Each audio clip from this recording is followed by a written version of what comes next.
Hello everyone, welcome back. Today we're going to be talking about checking the safeties on your polymer 80s, okay? So three safeties: your trigger safety, your safety plunger, and the fact that your trigger needs to move back in order to drop the sear and release the firing pin lug. So the first safety check we're going to do is, we're gonna rack the slide, and then we're going to put our two fingers here, and we're going to pull, we're going to put our fingers on the side of that safety leaf, and we're going to pull back on the trigger to make sure that it doesn't go click. Okay, so the only way this gun's going to go click is if I actually put my finger on the trigger, right, and push down on the safety, on the trigger safety. Now I had actually received one trigger where that was defective. Okay, it was out of a whole bunch of triggers I got. All the other triggers I got from this company were all good, just one defect.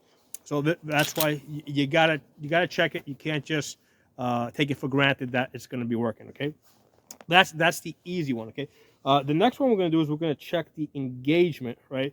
So the way it works is, this is your firing pin lug that hangs down.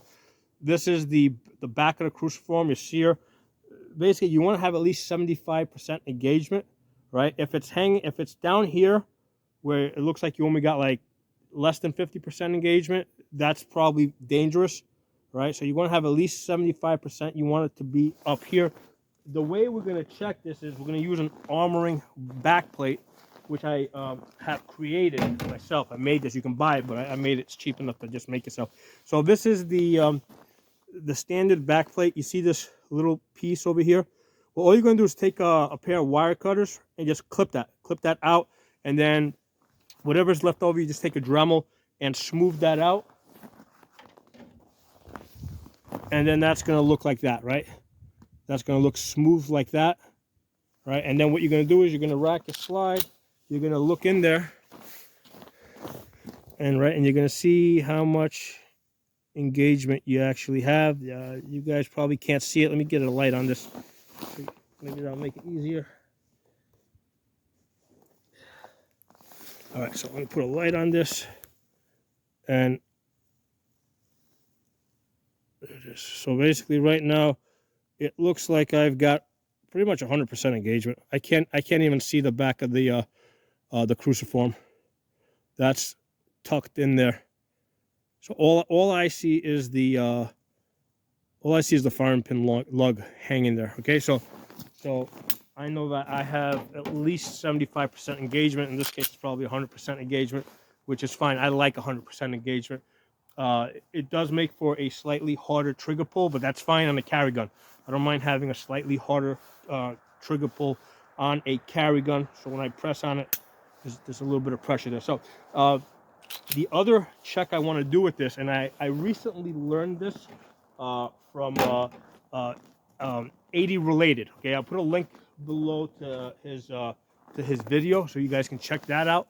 But I learned this from 80 Related. So you're gonna rack your slide and basically take you got an Allen key here, but basically take something that's long and thin and just put it in there, bounce it around, and make sure that it's not going to go click. It's not going to drop. Okay, you can put a pick in there. Okay, so that's not dropping. I've done this several times already. I know that's good. Okay, and I mean, I already knew that I was going to have a problem because of the armoring plate. I could see that I had 100% engagement. Okay, now the other thing that I want to do, and again, I learned this from 80 Related. Take a mallet, right, and hit the gun. Make sure it doesn't drop. Okay, so that's good. So use a mallet to hit the gun and make sure that if it gets hit, it's not going to go bang. Okay, especially if you're carrying this like your hip, or you don't want it shooting your leg or lower part of your body. Okay, and then finally I want to check the safety plunger. Open this up. Take out the barrel. Take out the recoil spring. So this part right here, that's the safety plunger. Okay, so what I want to check to make sure is that if I when I pull back my firing pin, because right now it's hanging out there, right?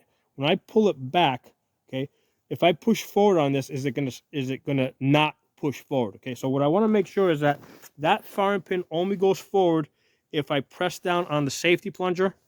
Okay, that's the only time it goes forward. Okay, it won't go forward otherwise. The other thing I want to check is when it's in the forward position, I want to make sure that it doesn't take a whole lot of effort to bring it back. Okay, I want it to come back nice and easy, because if it's getting stuck forward, if it doesn't come back easy, what that can do is it can create a series of slam fires.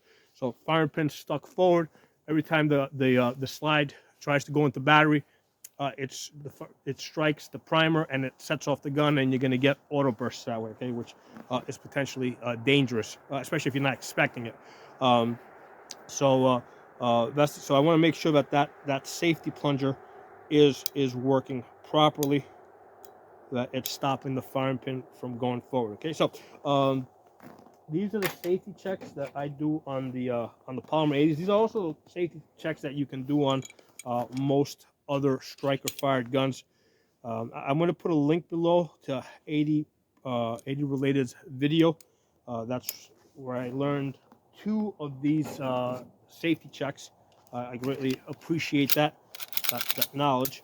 And you know, sometimes it helps if you watch another video, because you might see things from a different angle, or you might hear somebody say it differently, so you might learn it.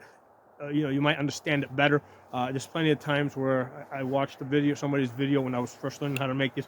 I didn't understand it completely, but then I saw another video and I learned the thing I was looking for, you know, in some other video. So sometimes you gotta watch a couple of videos before you get it. So that's why I like putting out these videos. I want there to be as much information out there as possible on how to safely build these guns. I want to put as many of these as possible into circulation, so that they will qualify as commonly used firearms, and they won't be able to ban them. Okay, so drop some comments below. If you're not a member of the channel, subscribe, hit the bell button so you get notification of new videos. I'll talk to you all soon.